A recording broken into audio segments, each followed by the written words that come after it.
Okay, so the Dallas Cowboys decided to select Tyler Booker with the 12th overall selection. That was a bit of a surprise. He was projected to be a kind of a late first, early second type of guy, so I figured why not make a film study, break down his game, and talk about why the Cowboys ultimately decided to pick him at 12, why many didn't think he was going to go at 12, and how will we end up feeling about this pick when it's all said and done. Let's just get into it, starting off with this play, and I definitely have to say, you can see him being a touch of a bit of a raw prospect, I would say. There definitely are some like technique things that you would like to see him have down, and he doesn't always win when it comes to hands. Like this play, for example, watch how when it begins, you see right here, the defensive lineman, number 99, is doing a good job on his play of getting the hand placement he wants. He has, it's a little bit hard to see with this angle, but he has his right hand on the left kind of jersey area of Booker, and watch what he's going to do. Watch what 99 is going to do with his own right hand. Watch him yank it down, which gets Booker out of position. Luckily, there was help there, so wasn't a pressure or anything, but still not the best rep from Booker, and this sometimes happens. He does sometimes struggle to win when it comes to hands, and because of that, other guys are able to sometimes beat him. Heading over to a play like this, if he can get the hand placement he wants, it goes completely different. This guy has a very good frame, and because of that, he's usually able to succeed. Like, watch what's going to happen on this play. When this play begins, you see he gets the hand placement he wants. And, in my initial evaluation, I'd kind of sometimes said, like, he doesn't always have the best power, but I really think it's actually hands. I think when he gets the hand placement he wants, his power is fine. And, like, this play will be an example of it. Watch him really drive that defensive lineman over to the side and clear out a bit of a lane. He has power. He does. He doesn't always get the hand placement he wants to be able to utilize that power, and I think that's something you're going to have to develop.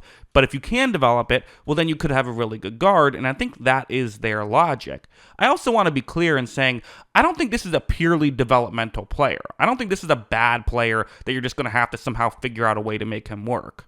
Like, for example, this next one, this is a pretty good play. And again, you're coming from Alabama, right? SEC school, established school where, I know Nick Saban's not there now, but he was there when Booker started playing, so okay, you still have some of that. But in general, there's things he does well. This play, for example, it's going to be a stunt, meaning essentially, for lack of a better a more complex way to phrase it, the two interior defensive linemen are going to kind of switch where they're at. So you see Booker, he is the one I've circled in white. When this play begins, you see first does a good job of getting the hand placement he wants to try and push that defensive lineman away, and pushing him away enough that his center can pick up the block, right? Because you don't want to kind of just completely let him go, and then he can get straight to the quarterback. But now you have another guy, your own guy, you have to worry about. You're going to have to get in position, because sometimes, okay, maybe you're able to get over, but now you're out of position, your hand placement isn't what you want, your feet aren't pointed the right way, and you still lose the rep. But no, he gets squared up really well, is able to continue to make this block. Eventually, pressure might have came, but he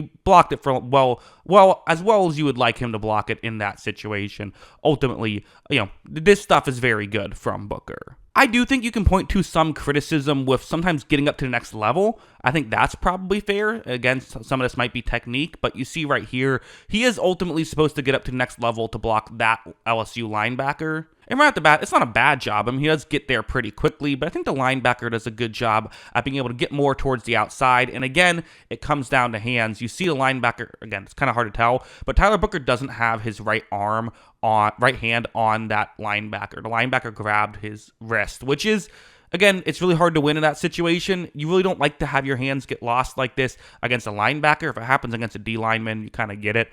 You would like to see him doing a bit of a better job here. Because of that, the linebacker does get off and is able to make that tackle right there. Still a good run. Whole team did their job. Booker maybe could have done it a little bit better, but it was still a good play. But ultimately, there are some plays where he isn't dominant there. Although I will say, there are also some plays where he looks really good. For example, this next one, it's going to be essentially the same thing. It's going to be a double team block. He's going to get off the double team and go to block someone at the next level. A little bit unclear of what's happening with this graphic just because the tackle and the guard are going to be moving over to block the player who's kind of lined up against the center right now. So Booker is the guard who's going to eventually get up to block the linebacker. But here, as you see, kind of adjusts nicely to a bit of a surprise move by the defensive lineman early on, still gets squared up with this linebacker, and once he gets his hand placement, once he gets in position, he looks great. Watch, he completely finishes off this block right there, and that's what you want to see from him. So yes, there are those, again, I think his negatives are not really negatives, they're more inconsistencies. Let's not forget, this guy was projected to go in the first round, so it's like, it's kind of one of those weird things where I get that many people thought he should have gone later, but he was 28th on the consensus big board, so he was a player most people still very much liked. And mostly because of stuff like this, where you see it's going to be a one-on-one block, this is going to be in the running game, and I have to assume this is the main thing Dallas likes about him, where watch his hands, the play begins, gets the hand placement he wants, and just takes that defensive lineman completely out of the play on that one. He definitely has those types of plays. So ultimately, yeah, there's just a lot of things like this that I would say are very good. So ultimately, I think he's a fine prospect. To talk about if he is a reach, we have to talk about what does it really mean to reach? Because usually a reach just simply means they drafted a player higher than when us in the media thought that he was going to be drafted, or us that consume media thought that he was going to be drafted, right? But what do we know? I mean, we're just essentially, one guy comes up with a mock draft, and then we all, pay attention to that guy and make our own mock draft similarly, and things go very haywire. We all thought Shedeur Sanders was going to go in the first round not too long ago. So who really knows, right? For all we know, Booker was considered a top 15 pick by other teams, and usually there are reports that come out that's every time a move like this happens that says, yeah, there was at least a thought in the room that if they waited, they were not going to be able to get this player. If they traded back, they're not going to be able to get this player. And also, there were reports that trading back wasn't really an option in this draft class. I think Jason Light even came out and said, teams don't want to trade up in this draft class because it's considered a weaker draft class. You'd rather have more picks in this situation. So kind of what are you going to do if the player you want is maybe going to fall in between your first and second round pick, but you pick at 12? What do you do there? Ultimately, just the reality is, traditionally, if you draft a player who's supposed to go toward the end of the first round and you draft them at 12, they play like a guy who's supposed to go at the end of the first round. That's almost always how it works. Not always, but almost always how it works. Of course, you can chase exceptions if you want to. Is that what I think they're doing here? Not necessarily. I think that this is probably not the 12th best prospect on my board personally.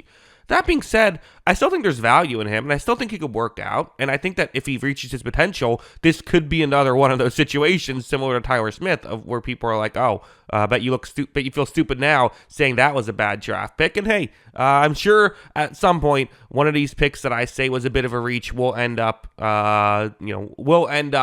looking great. One of the picks in this draft will end up looking great that I call a reach. So maybe it's this one. We'll see. I don't think it's horrible. I think he'll be a good player for them. But yeah, those are my thoughts. I think you could maybe make the argument that they maximize their value properly, but at least they didn't draft someone that's like, I just don't think is going to play. He's going to play. He's going to be a fine player for them. So yeah, those are my thoughts. What are yours? Let me know in the comments below. Always love hearing from you. And of course, as always, thanks for watching.